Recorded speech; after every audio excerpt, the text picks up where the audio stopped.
అనంతపురం జిల్లా గుంతకల్లోని ప్రసిద్ధ మస్తాన్వలి దర్గాలో ఎమ్మెల్యే జయరాం ప్రత్యేక పూజలు నిర్వహించారు. ఈ సందర్భంగా దర్గా హుండీ ఆదాయంలో 60% తాను అడగలేదన్నారు. తనపై జరుగుతున్న ప్రచారాన్ని ఆయన కొట్టిపారేశారు. రాజకీయంగా ఎదుర్కోలేక వైసీపీ నాయకులు ఎడిటింగ్ ఆడియోలతో అసత్యాలు ప్రచారం చేస్తున్నారని మండిపడ్డారు.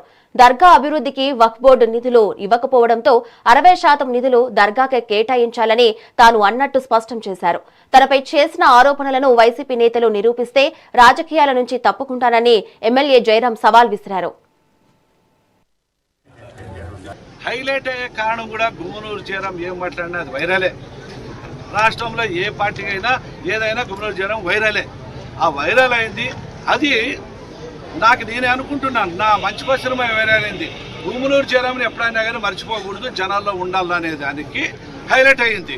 హైలైట్ కూడా చాలా మంది స్పష్టంగా చూసినారు. అది 60% 40% అనే పదాన్ని నేను ఇక్కడ ఉన్న దీనికి డెవలప్మెంట్ అని చెప్తే దాన్ని బీప్ సౌండ్ ఇచ్చి లేదు 60% ఆయనే తీసుకునేదానికని చెప్పి ఈ వైఎస్ఆర్ కాంగ్రెస్ పార్టీ వాళ్ళు కొంతమంది పుళ్ళ కుతంత్రాలకి ఈ రకంగా నేను ప్రాపగాండం చేశారు.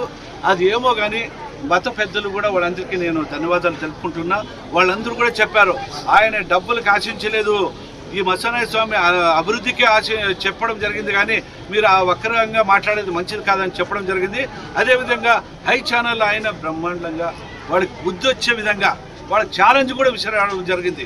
హై న్యూస్ వాళ్ళు ఆ పెద్ద ఆయన మాట్లాడడం ఎంత అద్భుతంగా మాట్లాడంటే, కాదయ్యా మీకు ఏమన్నా సిగ్గు శరము మానవత్వం ఏదైనా ఉంటే ఆయన ఎన్నో సంవత్సరాల నుంచి ఎంతోమంది ఎమ్మెల్యే నేను వచ్చి ముందుకొచ్చి చేస్తానని చెప్పడం 60% 40% పదాన్ని మీరు ఏదో రకంగా చెప్పడం అది బాగలేదు. మీకేమన్నా బుద్ధి జ్ఞానం ఉండి అదేవిధంగా మీరు నాతో డిబేట్లో రండి, ఛాలెంజ్ నేనే ఎమ్మెల్యే పరంగా ఆయన ఎమ్మెల్యే నాకు ఎవరనేది ఆయన నేను ఎవరనేది ఆయన కూడా తెలీదు. అయినా కూడా ఆయన పరంగా నేను ఈరోజు ముస్లిం వంశస్థుడుగా నేను చెప్పడం జరిగింది, మీరు రాండి డిబేట్ పెట్టుకుందామా అని ఆయన ఛాలెంజ్ కూడా ఇచ్చినాడు. ఆయన ఛాలెంజ్కి నేను కూడా మద్దతు ఇస్తున్నా.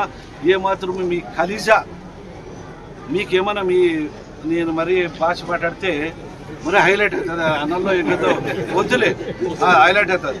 మీరు ఏమాత్రం కూడా మీ కన్న తల్లిదండ్రులకి బాగా జన్మించింటే, ఆ మాట వేరే రకంగా అనొచ్చు, జన్మించింటే మీరు ఆ ప్రూఫ్ చేయండి. హైలైట్ అయ్యే కారణం